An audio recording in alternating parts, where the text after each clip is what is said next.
क्या आपका सपना भी है आईएएस आईपीएस अधिकारी बनना? क्या आर्थिक तंगी बन रही है आपकी राह में अड़चन? बस अब नहीं, अब यूपीएससी की कोचिंग एकदम निशुल्क हमारे सत्यम सर टीम के साथ। हमारे चैनल को सब्सक्राइब करें। नमस्कार दोस्तों, कैसे हो आप? मैं आपके साथ सत्यम शर्मा आज इतिहास की कक्षा लेकर आया हूँ। पिछली बार मैंने आप सभी को भारत की राज्य व्यवस्था क्लास ली थी, लेकिन अब मैं आप लोगों की भारत की रामशरण शर्मा, जो कि विगत परीक्षाओं में सबसे कठिन मानी जाती है, इस किताब को मैं आपको संक्षिप्त तरीके से समझाऊंगा। इतिहास को, जो हिस्ट्री आप सभी को कठिन लगती है, जो हिस्ट्री आप सभी को कठिन लगती है, मैं उसको आप सभी को संक्षिप्त तरीके से समझाऊंगा। आप उस हिस्ट्री को आसानी से भारत का प्राचीन इतिहास कैसे समझ पाते हो। देखो, मैंने आप सभी को जिस तरीके से मैं ये कक्षा में आप लोगों को इतिहास को समझाऊंगा, आप सभी को उसके नोट्स बना लेने हैं, है ना। तो चलिए मैं शुरू करता हूं इतिहास, है ना। देखिए, इतिहास को शुरू करने से पहले मैं आप लोगों को एक छोटी सी नॉलेज इतिहास के बारे में दूंगा। इतिहास 3 प्रकार का होता है। इतिहास कितने प्रकार का होता है? 3 प्रकार का होता है। आप कहेंगे कि सर हाँ, इतिहास 3 प्रकार का होता है। पहला प्रोगो ऐतिहासिक काल होता है, जो 25 लाख ईसा पूर्व से 3000 ईसा पूर्व तक माना जाता है। अब आप कहेंगे कि सर प्रागैतिहासिक काल तो है, हमें यह भी पता है 25 लाख ईसा पूर्व से 3000 ईसा पूर्व माना जाता है, लेकिन इस काल की विशेषता क्या थी सर, आप हमें वह बताइए। तो आप लोगों को ये ट्रिक परिभाषा में बताऊंगा, और नंबर 2 पर ये बुक परिभाषा में बताऊंगा। ठीक है, तो बुक प्लस ट्रिक, आप दोनों में जो भाषा आपको अच्छी लगे वो भाषा आप देख लीजिएगा। देखिए, चलिए हम ट्रिक का यूज करते हैं इस चीज को समझने के लिए। इस काल में हमें व्यक्ति को, यानी इस काल के जो व्यक्ति थे उनको पढ़ना और लिखना नहीं आता था, समझ रहे ना। यानी इस काल के जो व्यक्ति थे उसको क्या करना नहीं आता था? पढ़ना भी नहीं आता था, लिखना भी नहीं आता था। यह प्रागैतिहासिक काल कहलाता है, जिस काल में व्यक्ति को ना तो पढ़ना आता था ना लिखना आता था। इस काल को हम क्या कहते हैं? प्रागैतिहासिक काल कहते हैं। चलिए अब आगे बढ़ते हैं। इसको थोड़ा साफ कर देता हूं जिससे आप सभी को अच्छे से समझ में जाए। अब हम कहते हैं इस काल से हमें, समझ रहे ना, इस काल से हमें पुरातात्विक स्रोत की जानकारी तो मिलती है कि सिंधु घाटी सभ्यता में जब आप जाएंगे तो आपको पता लगेगा, सिंधु घाटी सभ्यता में जब आप जाएंगे तो वहां पे आपको पता लगेगा हाँ, मानव की खोपड़ी भी मिली थी, लेकिन उसके बारे में आपको नॉलेज नहीं हो पाएगी। कि मानव की खोपड़ी क्या थी, कैसे थी, क्यों घटना थी, कैसे मानव की खोपड़ी वहां पर आई। तो उसके बारे में जानकारी है वो तो मिलती है कि मानव की खोपड़ी थी, लेकिन उसके लिखित साक्ष्य नहीं मिलते। समझ गए आप ये? तो इसको क्या कहते हैं? प्रागैतिहासिक काल कहते हैं। आइए हम बात करते हैं औद ऐतिहासिक काल की। औद ऐतिहासिक काल में लिखित साक्ष्य भी मिलते हैं। देखिए, मैं यहां पे क्या चेंज किया हूं? 2 वर्ड का चेंज किया हूं, और ट्रिक में यहां पे देखिए, इस काल में औद ऐतिहासिक काल में आ जाते हैं। ये भी हम थोड़ा साफ कर देते हैं यहां से,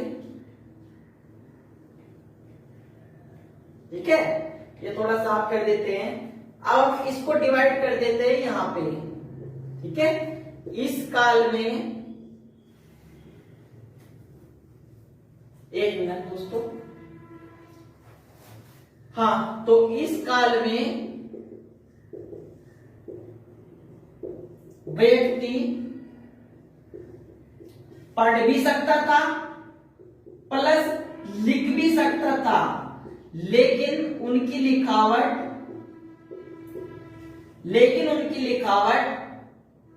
कोई पढ़ नहीं सकता था।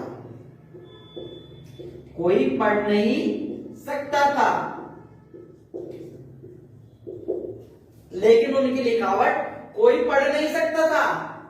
आप मान लीजिए पांडुलिपि की अगर हम बात करें तो सिंधु घाटी सभ्यता की जो पांडुलिपि है उनको आज तक कोई भी नहीं पढ़ सका है। समझ रहे हो मेरी बात को? उनकी लिखावट कोई नहीं पढ़ सकता था। ठीक है, चलिए अब बात करते हैं हम ऐतिहासिक काल भी गया 3000 पूर्व से 600 ईसा पूर्व इसको माना जाता है। ठीक है, अब ऐतिहासिक काल यानी जो अब तक चल रहा है, अब तक चल रहा है। ठीक है, अब तक जो चल रहा है उसको क्या कहते हैं? ऐतिहासिक काल। यह 600 ईसा पूर्व से आज तक चल रहा है।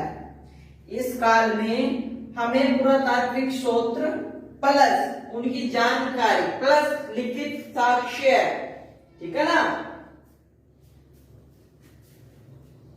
इनके प्रयोग होने का प्रमाण पाया गया था। प्रयोग होने का प्रमाण किस काल से मिला था? ऐतिहासिक काल से मिला था। ठीक है, किस काल से मिला था? ऐतिहासिक काल से मिला था। आइए आगे बढ़ते हैं।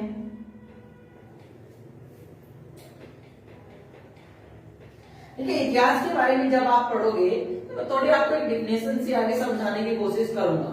नेक्स्ट वीडियो देखिए, मैं आप लोगों को बताता हूँ आगे क्या इस प्रकार इतिहास का इतिहास शुरू हुआ था। इतिहास की उत्पत्ति, मानव खोपड़ी बंदरों के बारे में भी हम पढ़ेंगे कि मानव जाति इस प्रकार है ना, उसके बारे में आगे आगे देखते हैं। चलकर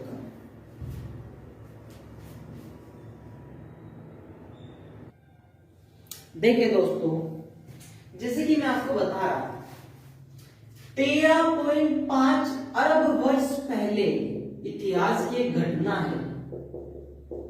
ठीक है, 13.5 अरब वर्ष पहले भूवैज्ञानिक दृष्टि से लगभग, जब आप भारत का प्राचीन इतिहास किताब में जाएंगे तो आपको वहां पे पता लग जाएगा। मैंने बिल्कुल बेसिक से आपको समझाया। अगर आप इस तरीके से समझेंगे इतिहास को तो आपको इतिहास की जो जड़ है वो पता लगती रहेगी, इतिहास क्या था, है ना।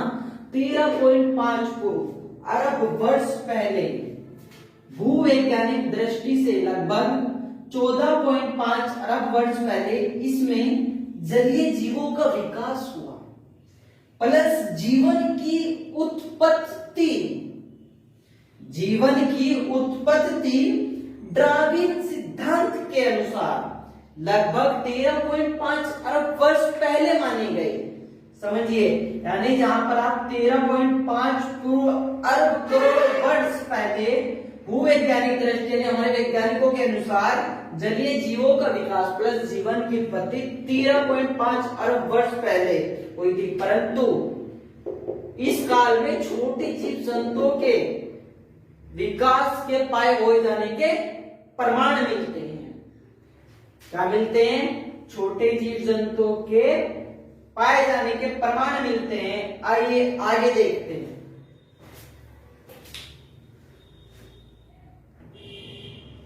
जी देखिए, आज से 2 करोड़ वर्ष पहले, ठीक है, आज से 2 करोड़ वर्ष पहले महाकापी की प्रजाति, ये बंदरों के रूप में, आपको जो कहते हैं ना कहानी में सुना होगा कि मानव जो आए थे बंदरों के रूप में आए, तो प्रजाति थी, बंदर नहीं थे, प्रजाति। बंदरों को क्या कहते थे? प्रजाति थी।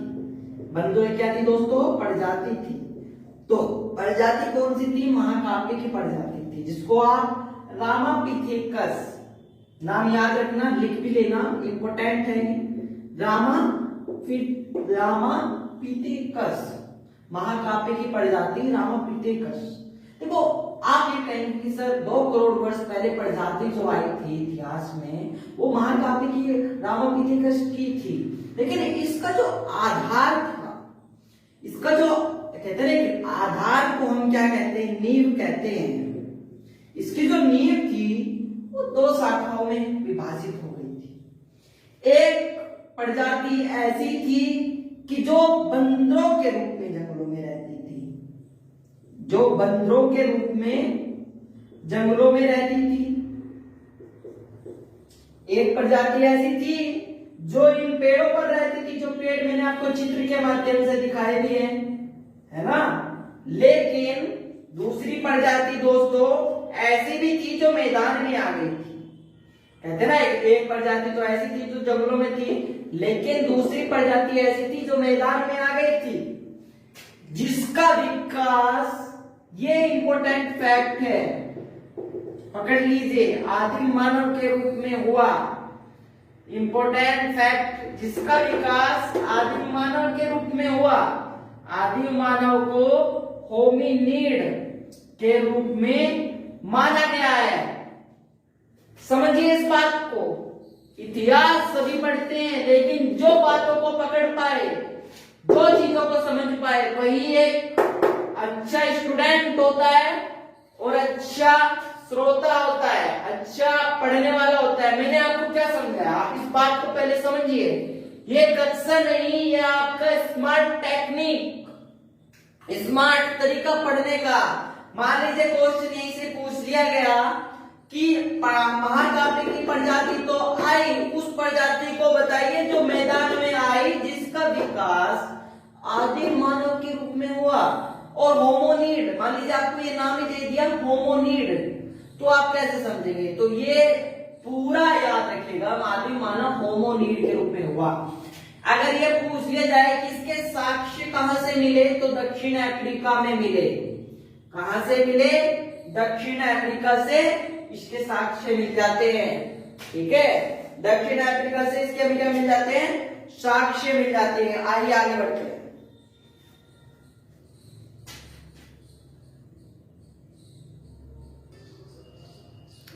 हाँ देखिए दोस्तों, महत्वपूर्ण उपकरण की हम बात करते हैं जो कि अन्य परीक्षाओं में पूछे भी जाते हैं। दोस्तों देखिए, बहुत सारे नाम हैं जो कि यहाँ पर लिख पाने असंभव थे। मैं नेक्स्ट क्लास में आपको पीडीएफ के माध्यम से वो सभी समझा दूंगा और उनकी एक अलग से मैं वीडियो बना दूंगा, महत्वपूर्ण उपकरण की वीडियो, क्योंकि ये भी आगामी परीक्षाओं में पूछ ले जाता है क्या क्या चीजें हमें प्राप्त हुई। एक बहुत ही लंबी लिस्ट होती है दोस्तों, तो मैंने कुछ नाम बेसिक से यहाँ पे लिखे हैं, इनको पढ़ लेते हैं, इस कक्षा को समाप्त कर लें।